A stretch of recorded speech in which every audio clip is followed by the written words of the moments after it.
안녕하세요, 여러분. 그동안 어떻게 지내셨나요? 네, 매일매일이 거의 비슷해서 가끔은 날짜 가는 것도 까먹을 때가 있어요. 오늘이 월요일이었나, 화요일이었나. 그러다 보면 또 금방 이렇게 목요일이 되더라고요. 오늘은 어번 스케치 한번 해볼 건데요. 보시는 것처럼 이렇게 스케치를 꽤 자세하게 해놨었어요.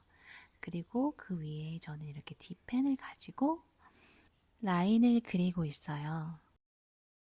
조금 깔끔하게 먼저 이렇게 잉크로 그림을 그린 다음에 그 다음에 조금 산뜻한 느낌으로 워터컬러로 색칠을 할 거예요.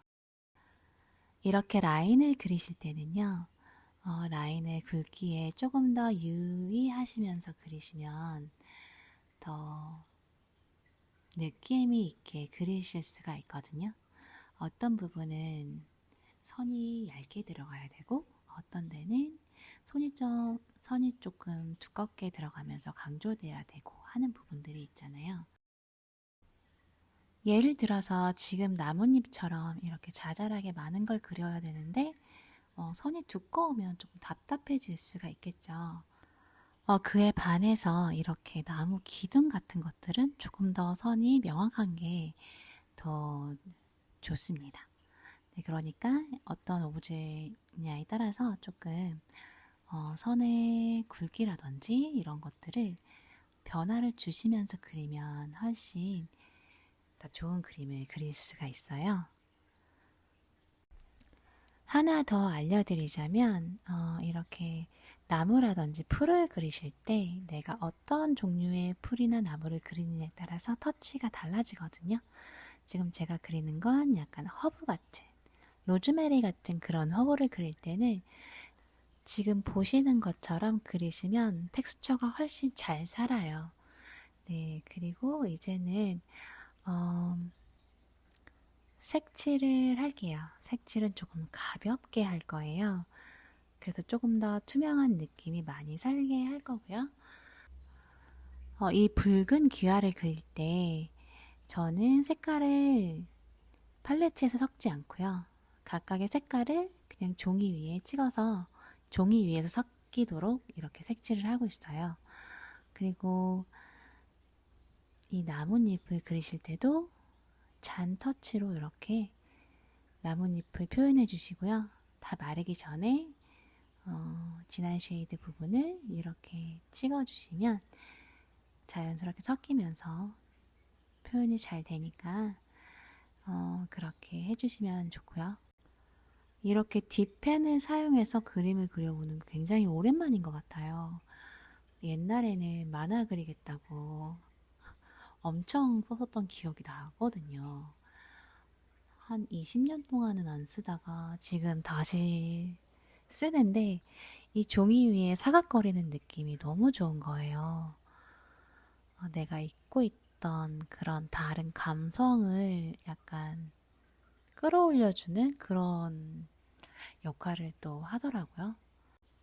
이렇게 잉크로 먼저 선을 그린 다음에 그 다음에 수채화로 채색을 하다 보면 장점이 그건 것 같아요. 채색을 할 때 조금 마음이 더 가볍다고 해야 되나요? 조금 가벼운 마음으로 색칠을 하게 되는 것 같아요.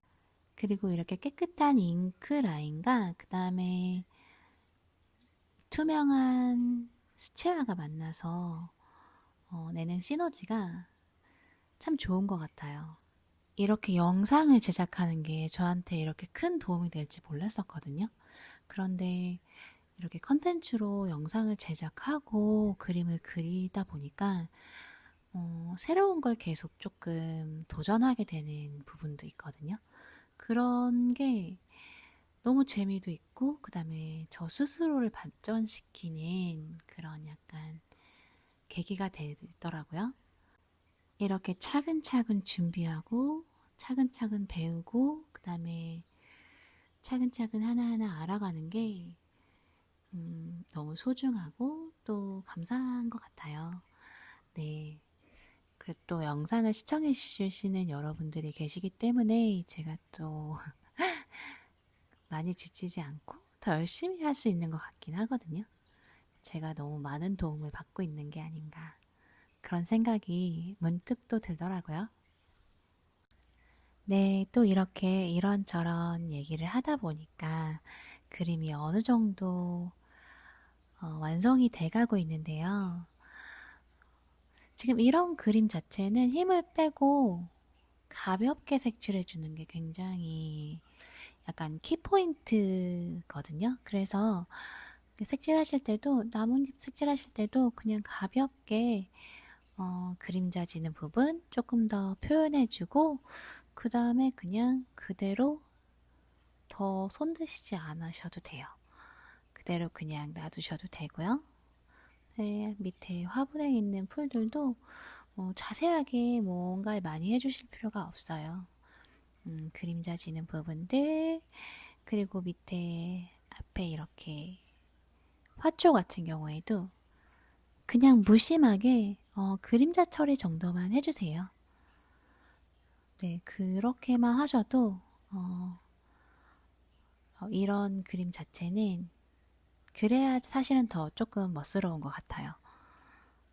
네, 그렇게 이 뒤쪽에 있는 거 조금 진하게 색칠해 주시면 앞에 있는 풀이 더 약간 팝업도 돼 보이고, 그 다음에 도드라져 보이게 그렇게 색칠해 주시고요. 집 너머로 보이는 바다도 그냥 무심하게 네, 그렇게 툭 그려주시고, 그 다음에는 이제 가장 중요한 부분이 남았는데요. 이 집에 그림자, 전반적인 그림자 처리를 해주는 거예요. 저는 오늘도 이 그림자 색깔로 문글로우 사용하고 있고요. 이 문글로우에 약간 블루 계열의 색깔을 섞어서 사용해 주시면 저는 그림자 색깔로 참 좋더라고요. 그래서 문글로우에 저 같은 경우에는 울트라마린 블루 섞어서 사용하고 있고요. 이렇게 그림자 표현까지 하고 나면 그림이 거의 완성 단계라고 생각하시면 되고요. 오늘 어번 스케치 하면서 잉크로 먼저 그리고 그 다음에 수채화로 색칠을 해봤는데요. 여러분들 어번 스케치 어렵게 생각하지 마시고, 어번 스케치 자체가 사실은 어려운 거는 아니에요. 어번 스케치는 그냥 내 주변의 것들을 그리는 거라고 생각하시면 돼요. 복잡한 시리뷰를 그린다고 해서 어번 스케치가 아니니까 조금 쉽게 접근을 하시면서 좀 마음 편안하게 어번 스케치도 조금 즐겨보시면 좋을 것 같아요. 네, 저는 이렇게 그림이 완성이 됐고요. 저는 다음에 다른 영상으로 또 찾아뵐게요. 네, 영상 시청해주셔서 감사합니다.